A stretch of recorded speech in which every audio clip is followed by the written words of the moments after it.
What does being local mean to you? Hello, I'm Peter Knoll, the General Manager and CEO of Channel 11. For the West Tennessee PBS team, it means being as local as our funding allows.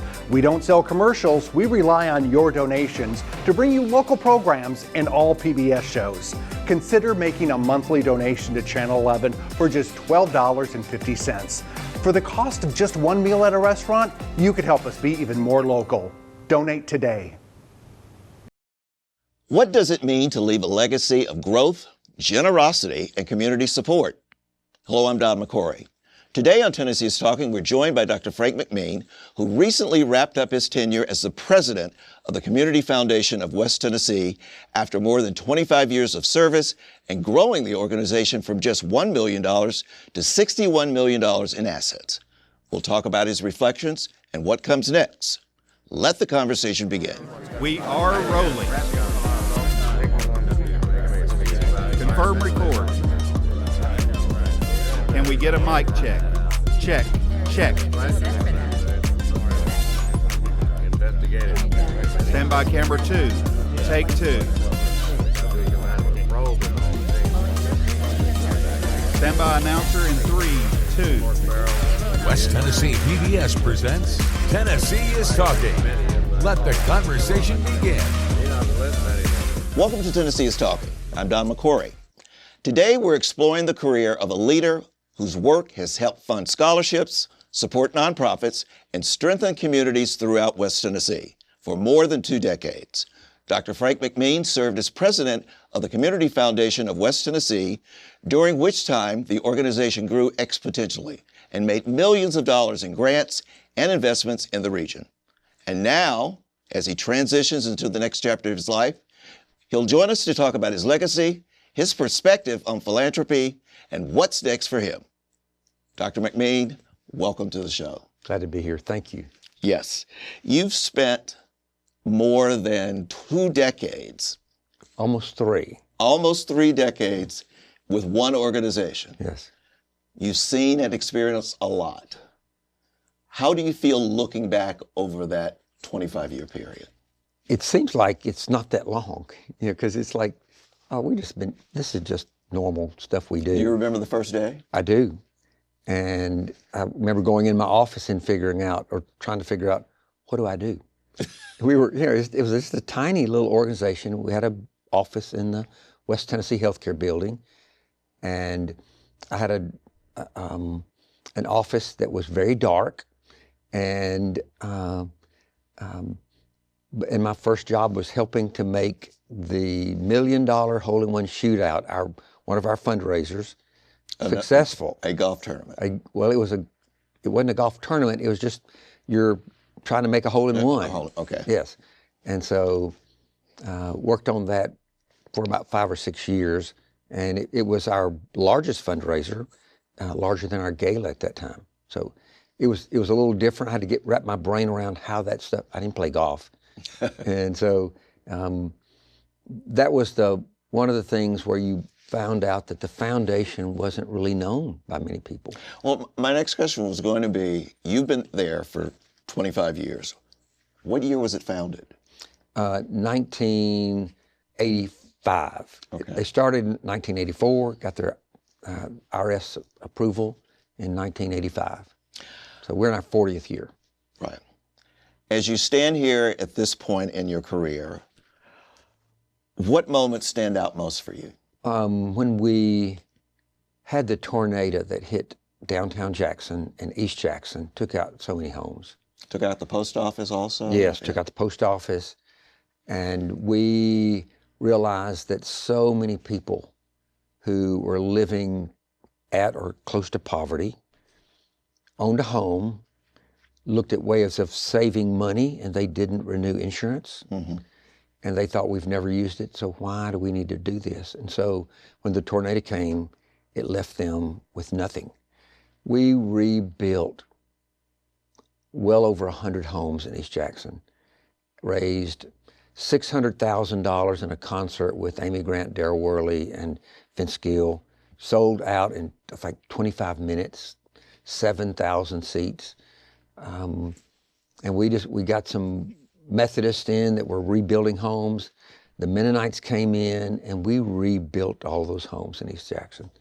And it was a powerful day to be able to do that. It took a long time, and but that was one of the most wonderful things that we did. We offered some people who lost everything they had some stability to be able to carry on their lives, many of which were older.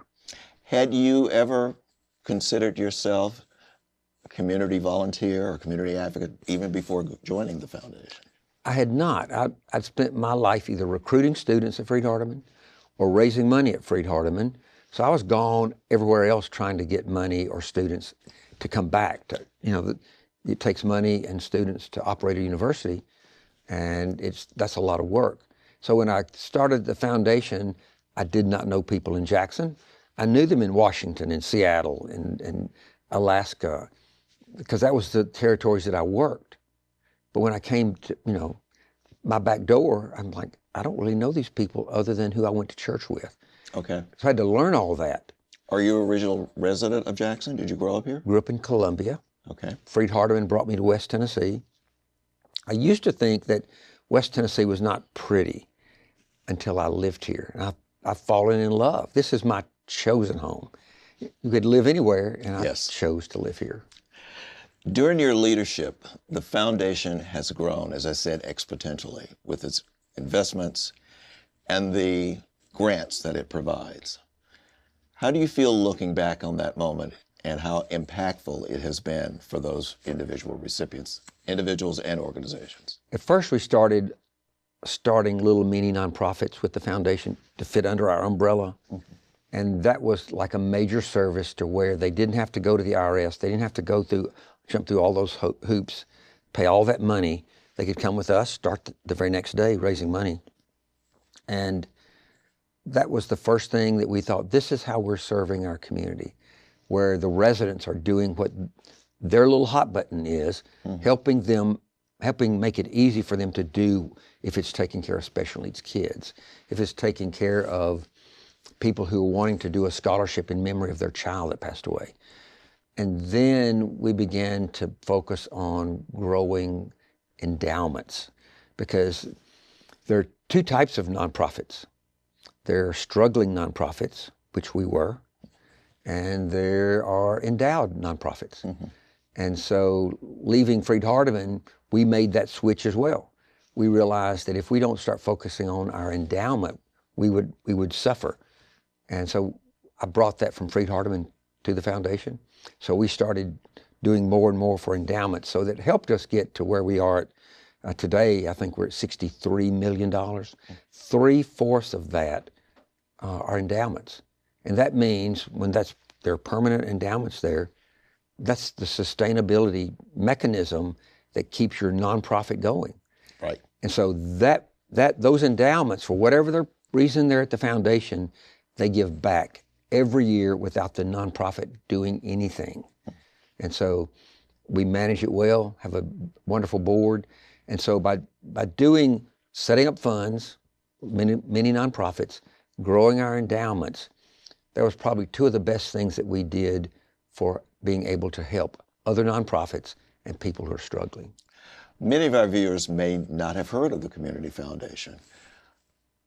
How would you define what the eligibility requirements are for a nonprofit or a for-profit business to be considered for one of your grants? If they have a mission of service, we're not asking, we want to know their mission statement, what they're trying to do, mm-hmm. and if it doesn't violate anything that we feel difficult at doing. Doesn't align with your mission. Yes, and it may be just something as simple as our nonprofit wants to transport children to and from something. And our board has determined that that's not a business that we want to be involved in. And we don't want to take that risk on. Not that we don't believe in doing it, right. We don't want to take that risk. And then, we're not going to do anything that promotes things that are not healthy. And there's some things that that people may believe in, we're just not going to get involved in. The Community Foundation has supported nonprofits, education, disaster relief. How do you balance to make sure all of those needs are met? We have a board that is very effective. And every year, starting now, in February, you can apply for a grant. And we don't care who you are. If you're a nonprofit or you're funded at the foundation, you can apply for a grant. And so we look at those that apply. We may have like 60 applicants. We generally give away about $40,000. And so we look at how can we best spend this money? What is the best use of this money in our community? And our board are some of the smartest people in our community, some of the most compassionate people in our community. And so they just use common sense, and it's worked out very well. That's a broad range of organizations and causes for which you support. Yes. Why was that important for the foundation to not have a more narrow focus? Let me take it a little kind of in a different slant. Okay. The foundation, or any foundation like us, a community foundation, we must represent our community. We give money away, we award grants, and when we have board members. So if you look at our board, it's a very diverse board. Okay. When we see so much that talks in negative ways about diversity, no, it's good. The foundation board has always represented the community where we serve, and that helps all people with a voice be able to come to the table. Right, because sometimes that representation is not always there.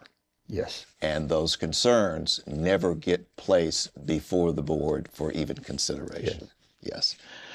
The Community Foundation works very, very closely with nonprofits as well as the donors and community leaders. What roles did these collaborations play? I mean, do they come to you, or you went to them to say, partner with us? They usually come to us. Every now and then, we will go to a nonprofit that is doing some wonderful thing, and we realize that it needs some assistance. Mm-hmm. And we'll step in and help it. We did that when there was a shortage of food and the poor and food banks. And so, this year we gave out $40,000, and then we started helping to major food banks, and then we started helping local ones, because that may be where some senior citizens get their only food. It becomes very difficult. And so it's like, if there's not enough, we're just going to step out and do that. Do the individual candidates come to you with a dollar figure that they're requesting, or you make that decision when that application is reviewed? We ask them when they come to apply, what is it that you need? How much do you want? How much would you like to get? And then they don't always get that, and so we look at how many dollars we have, and they there's just a kind of a top to bottom. Mm-hmm. What do we see to be the greatest need? And then we'd kind of rank those, and the major dollars go to those, and it just kind of filters down to where you may not get what you asked for. And we may trim it down and say, instead of doing, doing a storage building and a freezer for your food pantry, we're just going to do the freezer.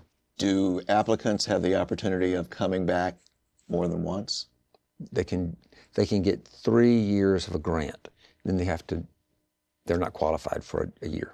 You've seen and witnessed some remarkable changes and watched lives be changed as well. Do you have something that you'd like to share with us about one of those moments? Well, when you look at what we did to help create the Kirkland Cancer Center, to go and sit down with Alice and Carl Kirkland and talk with them about helping us develop a cancer center. We had one all along at West Tennessee Healthcare, but it wasn't up to where it needed to be for West Tennessee. Mm-hmm. And so when Alice and Carl, it's kind of funny, because at first they said no. But the way they were asking questions, I remember getting back in the car and talking to Bobby Arnold, the CEO of the hospital. And I said, Carl and Alice said no, but I think they meant yes. Okay. So I said, we need to get in front of this. And sure enough, called back one day and he said, here's my gift, and we're proud to be able to do this. And so that was a wonderful moment. And then to have Jim Ayers, Yes. one of the most philanthropic people who's changed high school graduates being able to go to school, to see him and Janet start the Ayers Children's Medical Center and make that gift. It was kind of funny. He made his over 5 years. And the last gift he made, he just sent a little letter in a little bitty envelope with a check in there for $1 million. And he had made several of these along the way, but it was a little more technical. And the last one was just a check. He just dropped it in the mail. No letter, no. Tell you this is how I want you to spend it. It's just here. Yes. And we thought, well, he hand wrote this instead of it being some computer that printed this. No, he just wrote a little check. Let's talk a little bit about how you raise money in order to give it to somebody else. I know you have your annual event. Mm-hmm. What other fundraisers do you have? Can people make individual donations? Yes. We have a little over 500 funds, and some of those include endowments. But there are like 350-ish mini nonprofits. And so if someone wants to say, I want to help people who are struggling with cancer and just dealing with it, they can get on our website and find Camp Bluebird, which is a cancer camp for adults, and they can make a gift. If someone wants to leave their estate for some cause, and we have quite a few folks that do that. A lady left $4 million to benefit the nonprofits in Gibson County. That's phenomenal. Powerful. Well, $1 million generates $40,000 a year. So you look what she's doing every year, and that money grows. Yes. And so Gibson County's nonprofits will benefit from that forever. But Benton County, same thing. A family left $3 million to benefit the people of Benton County. So high school computers, senior citizen centers, AEDs in the sheriff's patrol cars. People that do things like that, every year something goes back in that donor's name and it changes a community. Gives them things they never thought they could afford. When you look at some communities, the poverty level is so high, and other issues that create ongoing poverty, trying to change some of that, we're proud to be involved with those things. I've often heard you described as a very thoughtful, steady, methodical leader. How would you describe your own leadership style? I try to be more compassionate. We have a lot of people in our world that sometimes lose the part of compassion, and as a child of God, I should show that. But then as a human being, I want people to be compassionate for me when I need that, and so when people are hurting, and they live in a different lifestyle than I do, or income bracket, or whatever it is, we need compassion for these people, and because that could have very well been me. There, but for the grace of God, go Mm-hmm. I. Yeah. Does your staff follow your lead in the style and manner in which they see you as a leader? Well, I think they do. They're very caring and loving, very talented. Now, one of the things I miss is being able to walk down to Haley's office and go, why is this button not on my screen anymore? Just little technology things. But then, they're touched when people need assistance, and they're moved to see people who are helped. So that's why they're in this business, and it's so rewarding. It's not like you're working; you're just helping. Yeah, your work within the community can be described as a person with a servant's heart. Yeah. Where do you think that came from? I care about people. I care about people that I've been very blessed. In fact, I look at my life as a charmed life, because I've been blessed with what I've been able to do, where I've been able to go, and jobs that I've had And some people, that's very difficult for them at times. And so I just need to remember, it doesn't take much for, like, I had a friend, we have a friend, just had a stroke. It was life-changing for him. And it's like, Lord, I appreciate my health. And I just need to remember that when we're dealing with human beings. Not be cruel. Don't hate on them. What lessons in leadership and service did you learn from your role within the foundation? Learning something about yourself that you probably didn't know. I am extremely blessed. I worked hard with doing, my life with the foundation, and then I was renovating homes and doing some things on the side. Not leave out the part that you are a city councilman too. Yes, and so, let's just talk about that. One of the most enjoyable things that I like to do is to go and help someone in their neighborhood deal with a slumlord, garbage that's left on the side of a street, dilapidated property. There are people that have almost given up with the fact that nobody cares about me. They probably asked and nothing's gotten done, and the frustration level is just to a point that they don't care anymore. Yeah.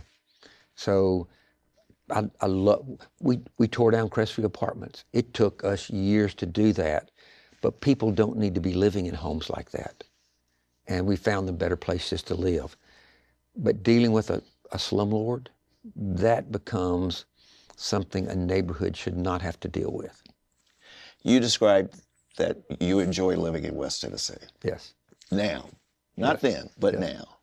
How do you think West Tennessee has changed with your leadership in this position? I know West Tennessee has changed. Yep, West Tennessee has changed. Yeah, I remember growing up here and coming back. There's a big difference. Yes. When the movie theater was out north, way out of town, I would drive out there and I'm like, why would they put this way? And now it's like a shopping center. Yes. All this stuff out there. I want to think that we've helped in the 40 years of the foundation, growing that so it impacts lives. I don't know if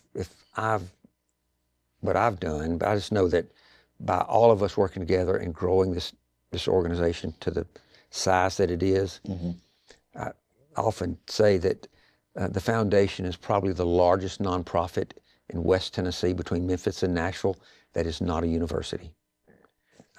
We don't have building as assets. We have a building, but universities I think have more assets that they put back into students, but we've grown the assets of the foundation so that it makes a powerful impact every year. Would you say that you are confident that your successor is going to continue to grow that legacy that you've left behind? Oh, I feel very confident. It's interesting, I've known her since she was 18 years old. And she came to Freed Hardeman. I was working at Freed Hardeman and got to know her and her family, and such a quality person. And she has high standards. She will do a much better job than me. And I'm excited about that. And putting her with a wonderful staff. And then it's a very strong board, very diverse board, very powerful board. So let's talk about retirement. Can you say the word, I am retired, or are you building up to it? Well, I was talking to one of my board members and he said, well, how's your retirement? And I said, well, I got a consulting job. So I think I've been retired for 2 days. And so this is really day 4 after working at the foundation. And today I was in a meeting about that consulting role, and that's going to be exciting, and I'll be doing more of that. Do you have other passions, hobbies? Can we expect a 4th book? Working on a 4th book, working on a 5th book. 4th book will follow 1 and 2 and 3. It's stories that will touch you, but let you know. That's a whole nother story about there are people in our community that we reject. And those books are written so that people will know, whoever you are, wherever you've been, whatever you've done, God loves you. And we don't often say that. I know. representation matters for you. Yes. And you have been at the forefront of making sure that voices that are not often heard do get to that. And for that, I thank you. And that's important. Yes. To any society. I wish we had more time. I still would love to ask you a whole lot more questions, especially about what happens next. Yeah. But that's all the time we have for this edition of Tennessee's Talking. Our thanks to Dr. Frank McMeen for joining us, and a big congratulations on his retirement. If you want to rewatch this program or share it with a friend, you can stream this episode and all local Channel 11 programs anytime on the PBS app.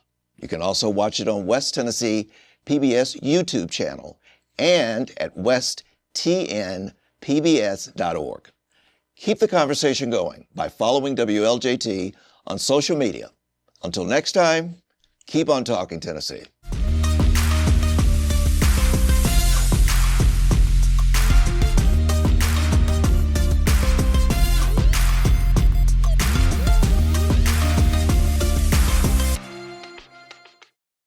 WLJT Channel 11 thanks Jackson attorney Jeffrey Boyd for donating a vehicle to our station. My wife and I watch PBS on Channel 11 constantly.